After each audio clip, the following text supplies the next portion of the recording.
Hello dear friends, welcome to my YouTube channel. This is Kundan और आज हम बात करने वाले हैं मैथ के एक बहुत ही महत्वपूर्ण टॉपिक सर्कल के बारे में। इस टॉपिक से हर एग्जाम्स में क्वेश्चन देखने को मिलते हैं। सबसे पहले मैं बात करूंगा इसके डेफिनेशन की। तो circle circle is the locus of A point which moves in a plane such that its distance from a fixed point always remains constant। वृत्त एक मूविंग पॉइंट का लोकस है जो कि एक निश्चित बिंदु से हमेशा समान डिस्टेंस पर मूव करता है। तो दूसरे शब्दों में हम यहाँ देख सकते हैं कि किसी समतल में बिंदुओं से बना पथ जो कि एक निश्चित बिंदु से हमेशा समान दूरी पर रहता हो वृत्त कहलाता है। यह निश्चित बिंदु वृत्त का केंद्र कहलाती है और यह समान दूरी वृत्त की त्रिज्या कहलाती है। अगला पॉइंट है व्यास, डायमीटर। वृत्त की परिधि पर स्थित किन्हीं दो बिंदुओं को मिलाने वाली रेखा जो वृत्त के केंद्र से होकर जाती है व्यास कहलाती है। यहाँ देख सकते हैं ए बी जो कि वृत्त की परिधि पर स्थित है और ये वृत्त के केंद्र से जा रही है, इसलिए ये क्या हो गया, डायमीटर हो गया। एक और रेखा हम यहाँ लेते हैं सी डी जो कि वृत्त के केंद्र से होता हुआ परिधि पर स्थित किन्हीं दो बिंदुओं को आप देख रहे हैं सी और डी को मिला रही है, तो ये क्या हो गया, डायमीटर। एक और रेखा मैं यहाँ ले रहा हूँ जो कि वृत्त के केंद्र से होकर जा रहा है, तो आप यहाँ देख सकते हैं ई एफ क्या है, डायमीटर है। डायमीटर इसमें क्या है कि ये हमेशा वृत्त के केंद्र से होकर, व्यास हमेशा वृत्त के केंद्र से होकर जाती है, वृत्त के केंद्र से होकर जाती है, ये ध्यान रखना है।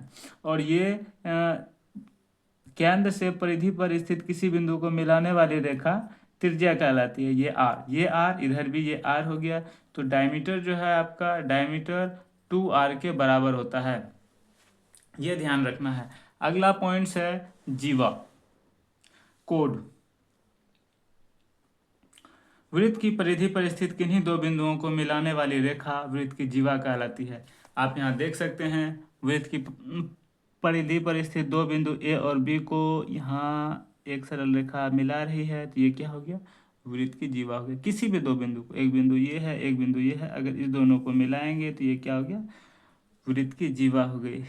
एक बिंदु यहाँ है एक बिंदु यहाँ है, इस दोनों को मिलाए तो ये क्या हो गया, वृत्त की जीवा हो गई। अगर वृत्त की जीवा केंद्र से होकर जा रही है तो ये क्या हो जाएगा, वृत्त का व्यास। व्यास भी एक जीवा है। यहाँ आप देख सकते हैं व्यास वृत्त की सबसे बड़ी जीवा है। जीवा और व्यास में एक ही डिफरेंस है कि व्यास हमेशा वृत्त के केंद्र से होकर जाता है और जीवा किसी भी दो बिंदु को, परिधि पर स्थित किसी भी दो बिंदु को मिलाएंगे तो वो वृत्त की जीवा हो जाएगी। अगला है चाप, आर्स। वृत्त की परिधि पर स्थित किन्हीं दो बिंदुओं के बीच वक्र दूरी वृत्त की चाप कहलाती है। आप यहाँ देख सकते हैं एक बिंदु ये है एक बिंदु ये है, इस दोनों के बीच की वक्र दूरी क्या कहलाएगी, वृत्त का चाप कहलाएगी। ये सीधी दूरी नहीं, ये वक्र दूरी। अब किसी दो पॉइंट को उठा लें, ये पॉइंट है ये पॉइंट है, ये दोनों क्या हो गया, वृत्त का चाप हो गया। ये क्या है, वृत्त का चाप। सी डी क्या है, वृत्त का चाप। यहाँ भी दो दो पॉइंट उठा लीजिए, ये क्या है, वृत्त का चाप हो जाएगा, ठीक है। ई एफ क्या है, वृत्त का चाप है। तो यहाँ से आप वृत्त के चाप को समझ सकते हैं।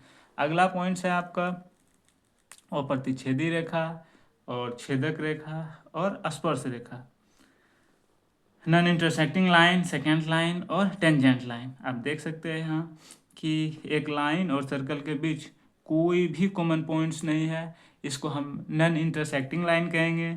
यहाँ एक लाइन और सर्कल के बीच दो कॉमन पॉइंट्स आपको नजर आ रहे हैं पी और क्यू, तो ये आपके हो गए सेकेंड लाइन्स। और यहाँ पर एक लाइन्स और सर्कल के बीच आपको वन कॉमन पॉइंट्स यहाँ है बिंदु पी पर, तो ये क्या हो गया, टेंजेंट लाइन। तो हम इसको यहाँ से समझ सकते हैं। अब यहाँ देखते हैं कि अप्रतिच्छेदी रेखा, जब एक रेखा और वृत्त के बीच कोई भी उभयनिष्ठ बिंदु नहीं हो, इस दशा में रेखा को वृत्त के सापेक्ष अप्रतिच्छेदी रेखा कहते हैं। जब एक रेखा और वृत्त में दो उभयनिष्ठ बिंदु हो,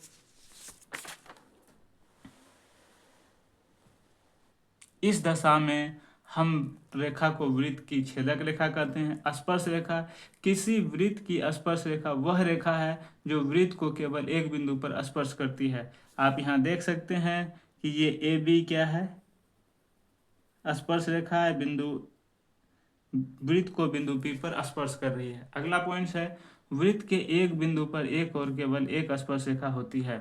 यहाँ आप देख सकते हैं वृत्त के पॉइंट P पर हम बहुत सारे रेखाओं को खींचे हुए हैं, तो इसमें ए भी एक ऐसी रेखा है जो केवल एक बिंदु पर टच कर रही है, और जितनी भी रेखाएं यहाँ से जा रही है सब दो बिंदुओं पर टच कर रही है। ये देख सकते हैं ये रेखा P पर टच कर रही है और Q1 पर टच कर रही है, ये रेखा P पर टच कर रही है और Q2 पर टच कर रही है, ये वाली रेखा P पर टच कर रही है, R1 पर टच कर रही है, दो बिंदुओं पर, ये वाली रेखा P पर भी टच कर रही है और R2 पर टच कर रही है।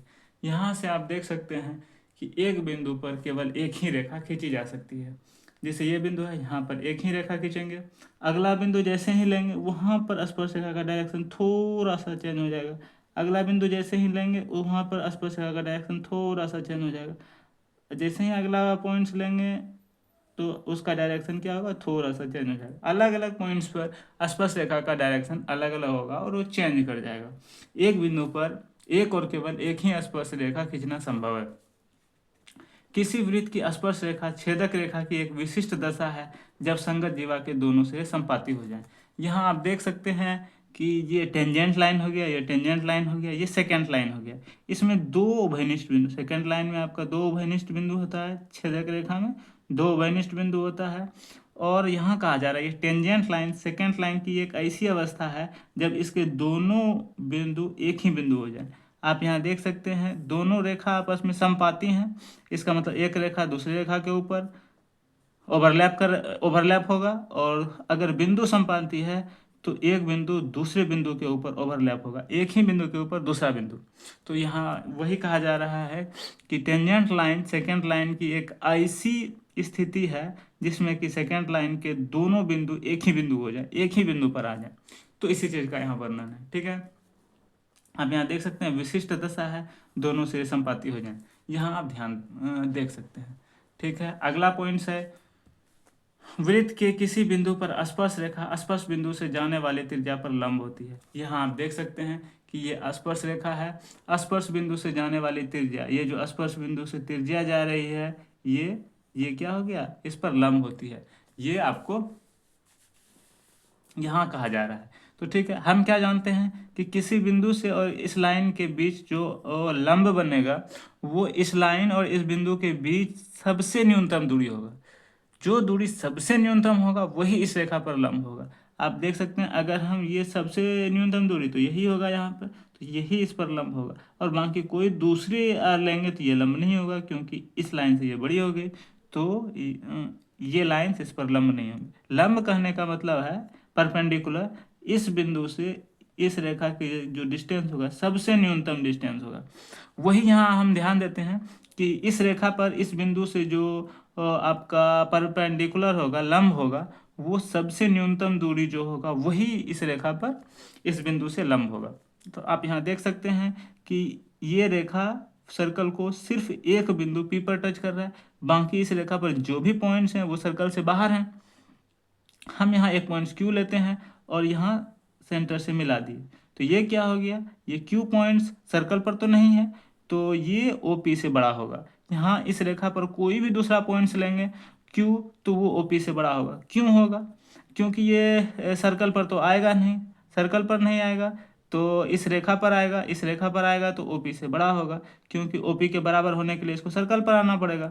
अगर सर्कल पर कोई पॉइंट्स लेंगे तो इस रेखा पर नहीं आएगा, इस रेखा पर पॉइंट्स लेंगे तो सर्कल पर नहीं आएगा। इस स्थिति में OP ही एकमात्र ऐसी रेखा है जो कि AB पर लंब होगी, और बाकी कोई भी बिंदु AB पर लेंगे तो वो क्या हो जाएगा, OP से बड़ा होगा। इस स्थिति में हम कह सकते हैं कि OP परपेंडिकुलर AB। ठीक है, वही यहाँ कहा जा रहा है।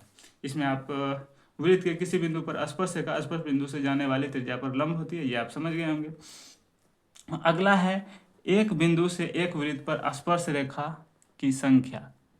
ठीक है, तो आप यहाँ देख सकते हैं वृत्त के अंदर स्थित किसी बिंदु से जाने वाले वृत्त पर कोई स्पर्श रेखा नहीं है। वृत्त के अंदर अगर कोई बिंदु है तो उससे होकर कोई भी स्पर्श रेखा जाना संभव नहीं है। यहाँ आप देख सकते हैं तीन रेखाएं हैं, तीनों रेखाएं सेकेंड लाइन है और टेंजेंट लाइन एक भी नहीं है। तो अगला पॉइंट है, वृत्त पर स्थित किसी बिंदु से वृत्त पर एक और केवल एक स्पर्श रेखा है। तो आप इसकी चर्चा तो हम पहले भी ऊपर किए थे कि एक बिंदु से होकर एक ही स्पर्श रेखा खींचना संभव है, दूसरी स्पर्श रेखा नहीं खींच सकते। अगला पॉइंट है, वृत्त के बाहर स्थित किसी बिंदु से जाने वाले वृत्त पर दो और केवल दो स्पर्श रेखाएं हैं। वृत्त के बाहर अगर हम कोई बिंदु लेते हैं तो उससे हम वृत्त पर दो रेखाएं खींच सकते हैं, तीसरी रेखा खींचना संभव नहीं है। दो और केवल दो स्पर्श रेखाएं हम खींच सकते हैं, तीसरा कोई भी स्पर्श रेखा संभव नहीं है। और अगला पॉइंट है कि बाह्य बिंदु से खींची गई स्पर्श रेखा की लंबाई बराबर होती है। यहाँ कहा जा रहा है ये जो बाहर स्थित बिंदु से हम दो रेखाएं खींचे, इसकी लंबाई बराबर होती है। ये कैसे होती है, हम यहाँ से देख सकते हैं। हम क्या किए, इसको यहाँ से मिला दिए, हम क्या किए, इसको यहाँ से मिला दिए। अभी हमने देखा है कि स्पर्श रेखा पर क्या है, सेंटर से जाने वाली जो रेडियस है वो क्या है, यहाँ लंब होता है। तो हम कह सकते हैं कि स्पर्श रेखा त्रिज्या के साथ परपेंडिकुलर होता है। तो यहाँ क्या होगा, 90 डिग्री का कोण बनेगा। यहाँ क्या होगा, 90 डिग्री। इसको भी सेंटर को इस पॉइंट से मिला दिए तो यहाँ दो त्रिभुज बन गया। ये कॉमन साइड हो गया, ये रेडियस हो गया, बराबर होगा, और ये 90 डिग्री, ये क्या हो गया, 90 डिग्री।